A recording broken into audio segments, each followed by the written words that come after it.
Hey guys, today I'm going to tell you how to recover a hacked Facebook account. If you're using Facebook and you're facing the issue that your account is being hacked, so let's see some possible fixes for this. So the very first thing, you can try to open your Facebook. It might be in your browser or in your app, or if you haven't any access to your Facebook account, so you can also open Facebook Sport here. Just try to search for Facebook Sport and open Facebook Help Center. Now, once you are here, you just have to select Login, Recovery, and Security, and then select Account Recovery here, and then select Recover a Hacked Account.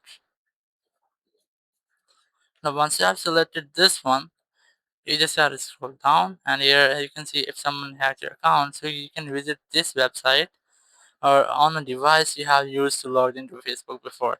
So like if you have a phone or a PC that whether you are already logged into your account, so you can try to open the same link on that device here.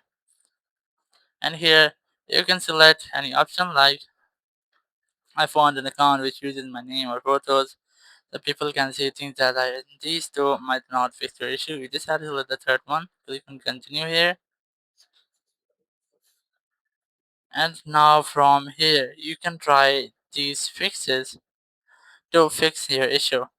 And you can also get further help like recover your Facebook account if you were hacked, and then select open article. Article will be open here. Now you can also try these fixes to recover your account. So these are some possible ways you can try to recover your hacked account. Thank you very much for watching the video. Until next video, bye bye.